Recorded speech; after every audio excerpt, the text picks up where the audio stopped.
creating a content marketing system for content repurposing. There's no one better to talk to than Annie on this about repurposing lots of different videos, sharing it across multiple platforms. But let's get started. Why is it important to be doing content repurposing?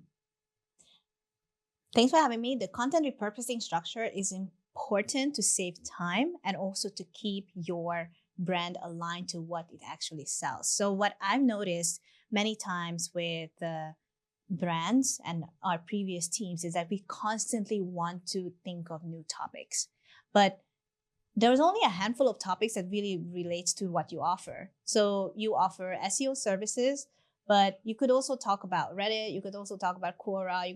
There's so many other topics that now branches out from SEO, but really your core offer is SEO. And if you just restate some of the key elements and unique selling points that your company has multiple times, I think that's a way better system. And it also keeps it very consistent throughout the campaigns. So I want to talk about a couple of different things with regards to content repurposing. A great one, which yourself and Mad showed me, was on the podcasting circuit. So you create a video, you put it on the podcasting circuit, you distribute that and amplify it out to so many different platforms. It's now being seen, that same video that was on YouTube initially now is on Amazon Music, it's on Spotify, it's on Apple Podcasts. How important do you feel is it to distribute, if you are doing video, across the podcasting circuit? I think it's a no-brainer. It takes maybe 5 clicks or 2 clicks to make this happen.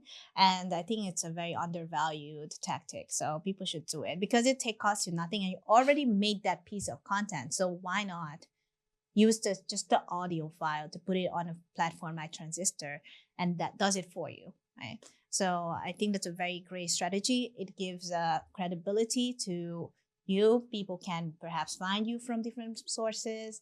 And again, you use one piece of content, but you then distribute it to so many channels. And it's good for backlinks. Yeah. Another one that I'd seen, which I never really thought about doing, and several people now are doing it, where if they've got let's say a LinkedIn status and it went viral and they got 400 likes and 800 comments and the amount of impressions that they got was insane.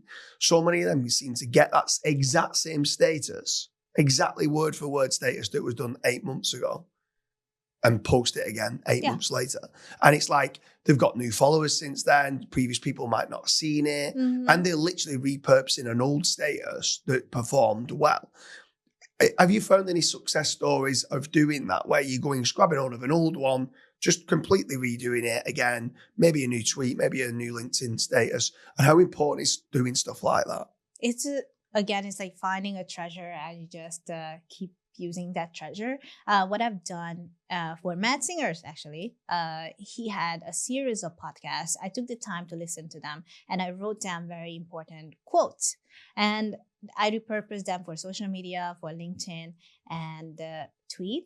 And they performed well. But I didn't use the whole podcast episode. I didn't just, copy and paste that podcast link onto Twitter or social media. I just took that exact quote and now we are reusing it every year. Here's a question for you. Would you do that again now, or would you get the transcript, load it into somewhere like Claude, and then get Claude to say, give me the 10 best quotes? Not just that, but now you can graphic design it with Canva. So you can connect the workflow now, in my mind, would be get the, 5 podcast episodes you like, ask Claude to read the transcript, extract the best quotes, and then put it on a Canva template, which you already probably have somewhere, and then ask the Claude to put it on the template itself. And now you got like 10 PNG files. Yeah. And it's really nice because Claude does a great job at centralizing the text. So it looks a little polished as well. Like it looks polished as compared to giving it to an intern who never used Canva before. Yeah, I mean, obviously Canva is a great way for doing the image creation. And not only that, it's now multi-channel of what's going out there. You're being omnipresent. So now you're being seen in the image search. You've got video search as well. You've now been shared across the podcasting circuit.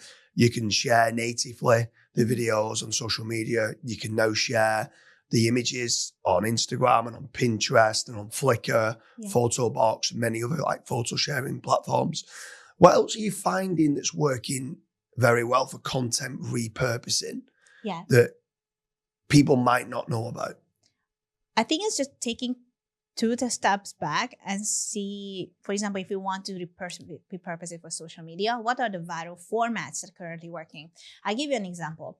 There is a format where people use their microphone and they have a green screen, but then they explain the whole theory, which is probably from a long form YouTube video, and they put images behind their backs.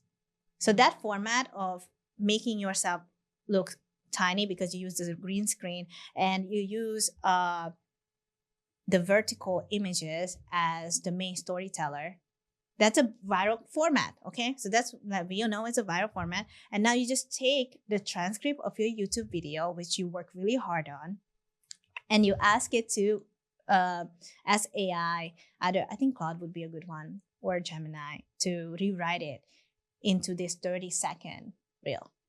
Now you're explaining the same theory and concept into a format that you can now record or use I think you just record it yourself for now. And you make it into this viral format. So now the possibility of people finding you in the right channel using the right format is much higher because you took 2 steps back. You took the time to understand viral formats and explain it. Another viral format is also working for years now is a B-roll and a text. So let's say today I'm going to record James walking towards the studio. That's a 5-second clip. And then the title going to be 5 ways business owners should be using AI. And then I put a very trending music behind it. The next title on the video is like, read the caption. And now you just copy and paste the 5 tools you mentioned on this podcast today onto the caption. It's watchable. People will keep watching it because they're like, oh no, I'm the business owner who want to use these AI tools. What are these? And then they'll just keep reading your post. Your watch time is higher. People, you met them at the right topic because you've done the keyword research. And this editing took you no time. You probably already have a team, so they can just do this very easy editing. And it's still the same topic. So what I'm trying to say is that today, if you are investing your time and energy into long-form content, there are so many other ways to repurpose the same exact message using social media formats, because now people spend so much time on social media scrolling, and there's just so much attention there. You just need to grab it the right way.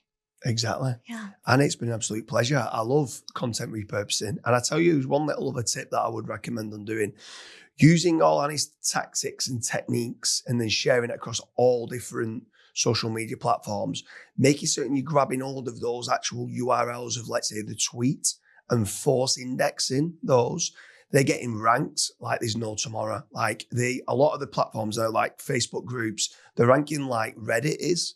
And it's also then LLM seeding. So now it's getting what you're actually putting, your videos, your images, the text on the tweet or on the Facebook post of what you've done on, let's say, a Facebook group, a LinkedIn status. They're all indexing within Google. Googlebot's coming, visiting it, indexing it. Gemini, the AI overviews are now picking this up and it's forming part of AI citations. Content repurposing is huge. This is why I wanted to get you on. Make sure you check out a lot of the links in the other episodes of what we've done. If anyone wants to reach out to yourself, Annie, what's the best place to get in hold and get in touch with you? Find me on LinkedIn. I'm Aniko Hoang. Sounds good. Thank you very much. Thank you.